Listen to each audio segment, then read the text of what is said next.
Saya tinggalnya sama orang-orang Arab, turunan-turunan Nabi Muhammad, jadi mereka selalu bertanya tentang agamaku. Aku kan kerja sama orang Muslim nih, aku ditanya, apakah Yesus itu Nabi Isa atau bukan? Terus kata mereka, kalau hanya dengan mengakui dosa-dosa kita masuk surga. Lalu kenapa Yesus harus mengorbankan dirinya untuk disalib? Terus kata mereka, apa arti dari tembok ratapan itu? Lalu mereka sering bertanya kepada saya, katanya, mengapa kamu menyebut Allah itu Bapa, sedangkan Yesus itu anak? Ajarin Kristen menjawab Islam tentang Yesus atau Isa Al-Masih, tembok ratapan, dan Allah sebagai Bapa.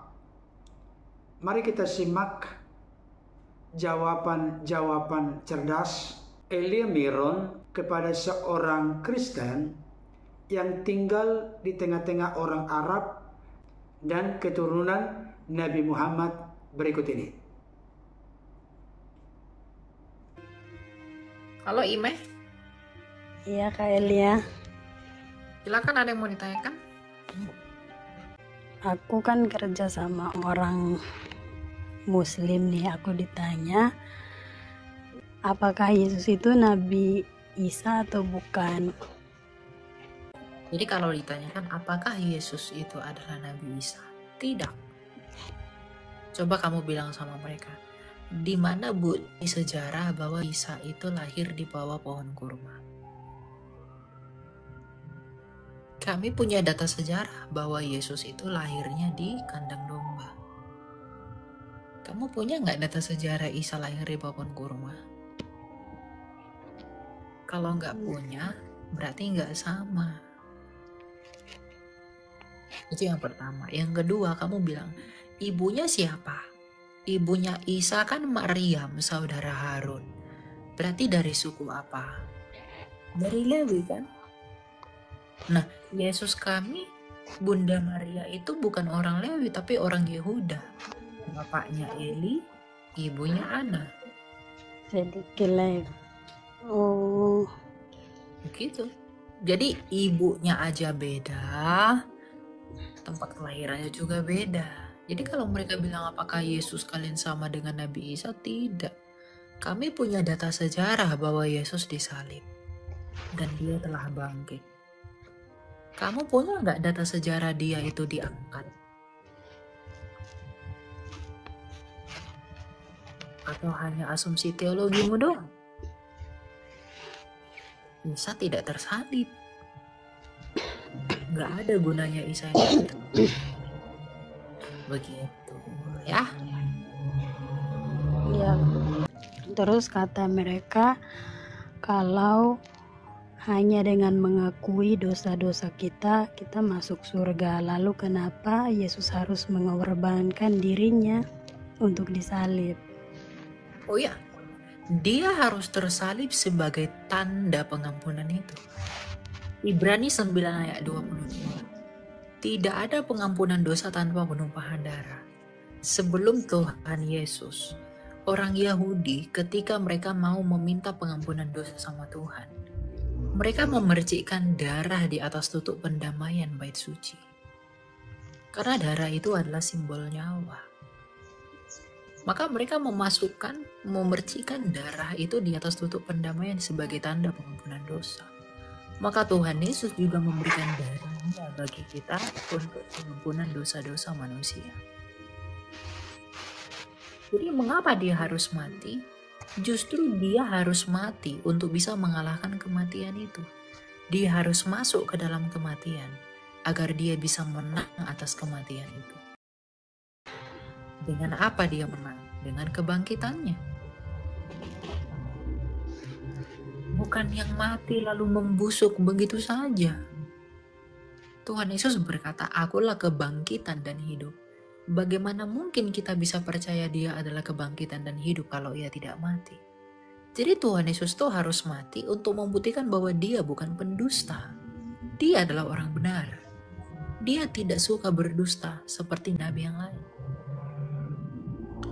Dia mengatakan akulah kebangkitan dan hidup, maka dia membuktikan bahwa dia adalah kebangkitan melalui kematiannya. Maka ketika dia bangkit, dia menang dan dia membuktikan bahwa akulah pemilik hidup. Jadi dia memang harus mati untuk bisa mengalahkan kematian itu.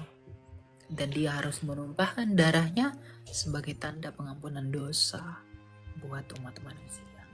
Terus kata mereka, apa artinya tembok ratapan? Apa arti dari tembok ratapan itu? Tembok ratapan adalah tembok dari sisa bait suci yang telah dihancurkan oleh Jenderal Titus pada tahun 70. Hancurnya bait suci itu telah dinubuatkan oleh Tuhan Yesus. Dia menubuatkan tentang kehancuran Yerusalem. Dan itu benaran terjadi. Yerusalem dihancurkan.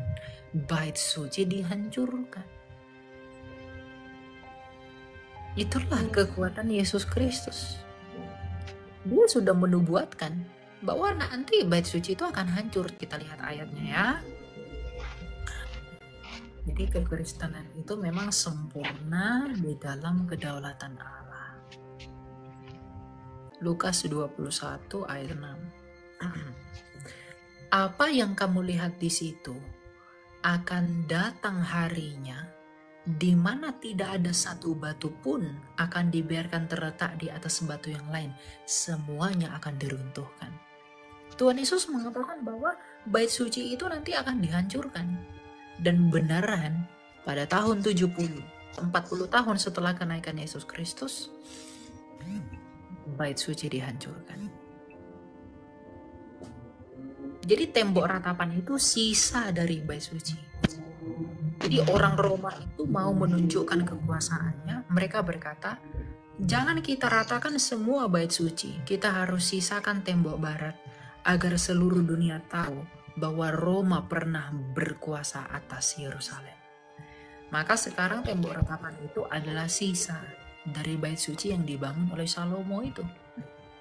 Maka tembok barat itu tidak punya arti bagi kita orang Kristen.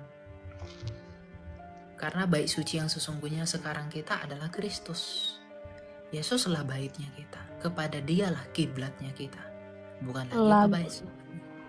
Lalu mereka sering bertanya kepada saya, katanya, kan mengapa kamu menyebut Allah itu Bapa, sedangkan Yesus itu anak? Mengapa kamu selalu sebut begitu? Iya, memang Tuhan Yesus mengajarkan doa Bapa kami kan. Yesus memang bukan Bapa, tapi Tuhan Yesus mengajarkan kita harus memanggil Bapa. Yesus bukan Bapa loh, jangan sebut Yesus Bapa. Iya. Tapi Tuhan Yesus yang adalah anak dari Allah, anaknya Sang Bapa, Dia mengajarkan kita berdoa kepada Bapa. Dengan dalam doa Bapa kami. Kita menyebut Dia Bapa itu sebagai hubungan kita yang intim dengan Dia. Tuhan Yesus sendiri yang mengajarkan doa Bapa kami. Iya, mengerti. Kata, mintalah kepada Bapa di dalam namaku. Jadi kita harus berdoa kepada Bapa, Bapa yang baik. Baru kita berdoa, baru terima kasih Bapa, di dalam nama Yesus aku telah berdoa. Di dalam Yesuslah kita bisa berkenan di hadapan Bapa. Maka doa-doa kita pun itu hanya bisa berkenan di hadapan Bapa di dalam nama Yesus, yang oleh Yesus kita bisa mengenal siapa Bapa. Lalu Kak Elia katanya kalau Yesus itu bukan Nabi Isa, lalu kenapa Yesus itu disebut Isa Al-Masih? Isa Al-Masih kan, Isa Al-Masih kan bukan berarti Nabi Isa. Jono di Jawa sama nggak dengan Jono yang di Sumatera? Nggak sama kan? Iya, sama. Namanya sama-sama Isa, bukan berarti pribadinya sama. Karena apa? Isa itu sebenarnya nama bentuk lain dari koresponden fonetik nama Yunani yang dalam bahasa Yunani namanya adalah Iesu. Yesus tambah sufiks S Lalu Isa dalam bahasa Syria Timur, Iso orang Barat sebutkan.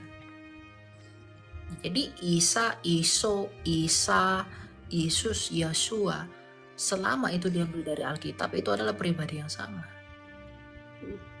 Jadi Isa Al-Masih di dalam Alkitab itu sama dengan Yesus Kristus yang ada dalam Alkitab. Tapi Isa Al-Masih yang dalam Alkitab itu tidak pernah sama dengan Isa Al-Masih yang ada di dalam kitab mereka. Begitu.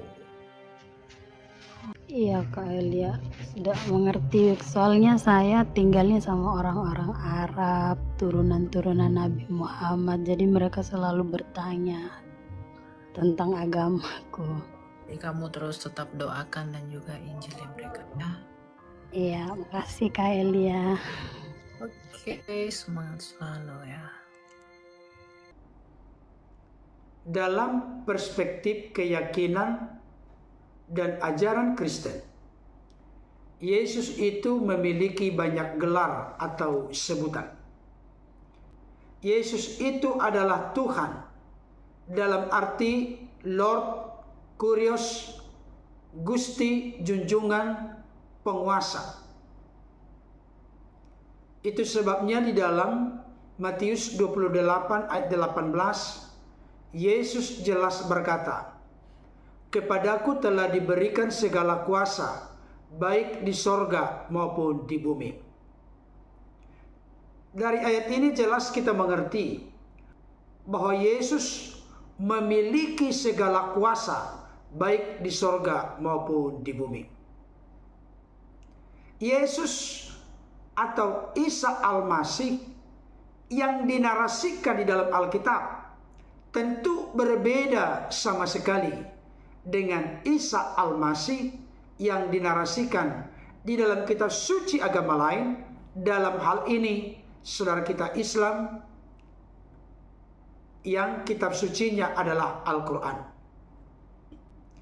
Tadi sudah memberikan atau menyampaikan beberapa perbedaan yang sangat jelas antara Isa Al-Masih dengan Yesus Kristus atau Isa Al-Masih di dalam Alkitab. Tentu kita bisa mempercayai perbedaan tersebut dengan fakta atau data yang dinyatakan dalam Alkitab. Bahkan secara khusus, kalau hal itu terkait dengan Yesus mati dengan cara disalibkan, Yesus bangkit. Hal ini merupakan perbedaan yang sangat signifikan, sangat jelas antara Isa Al-Masih yang dinarasikan Al-Quran dengan Yesus Kristus atau Isa yang dinarasikan di dalam Alkitab. Baik itu penulis Injil Matius, Markus, Lukas maupun Yohanes sama-sama memberikan konfirmasi dan penegasan terkait dengan Yesus disidang, Yesus diputuskan dihukum dengan cara disalibkan, Yesus memikul salib sampai ke bukit Golgota, Yesus disalibkan di bukit Golgota, Yesus mengalami kematian, Yesus dikuburkan. Setelah itu pada hari ketiga dia bangkit dari kematian. Saudara yang dikasihi oleh Tuhan, bukan hanya fakta Alkitab, fakta sejarah jelas menunjukkan, membuktikan bahwa Yesus itu benar-benar mati dengan cara disalibkan.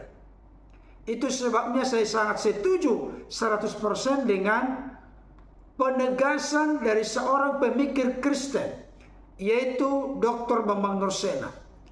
Menolak kematian Yesus dengan cara disalibkan, menolak kebangkitan Yesus dari kematian, sama seperti sapu tangan dipakai untuk menutupi matahari.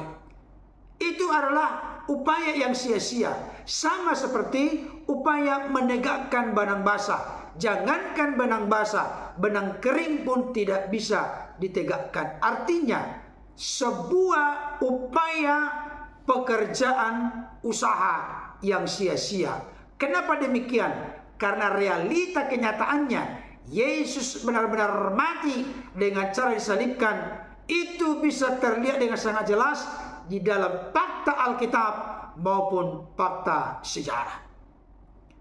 Saudara yang dikasihi oleh Tuhan, kami orang-orang Kristen juga meyakini, mempercayai, memiliki satu Allah dan satu Tuhan. Hal ini menunjukkan, membuktikan Allah dengan Tuhan tidak boleh langsung disamaratakan. Allah lah Tuhan itu Allah.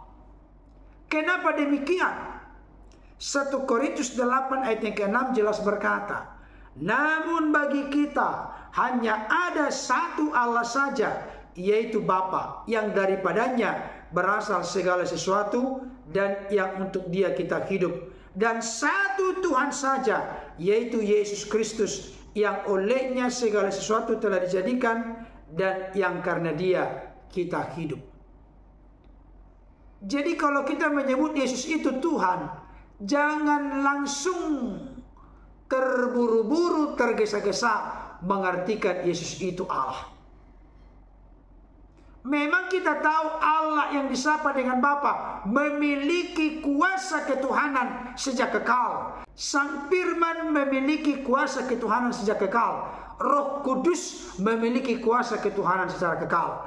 Tetapi Allah yang adalah Roh, Firman yang adalah Roh, Roh Kudus yang adalah Roh adanya, menyatakan kekuasaan itu lewat pribadi Sang Firman yang telah diutus ke tengah-tengah dunia, mengenakan tubuh kemanusiaan, supaya kekuasaan Allah yang tak terbatas itu bisa dilihat, disaksikan, dinikmati, dirasakan oleh umat manusia, terlebih khusus yang terbuka percaya kepadanya. Yesus itu Allah, tentu bukan dalam tubuh fisik jasmani kemanusiaannya, tetapi dalam eksistensi kekal sebagai Firman yang bersama-sama dengan Allah. Sedangkan Yesus itu manusia, melalui proses dilahirkan oleh Bunda Maria, yang mana hidup selama 33,5 tahun di dunia ini, kurang lebih 2000 tahun yang lalu.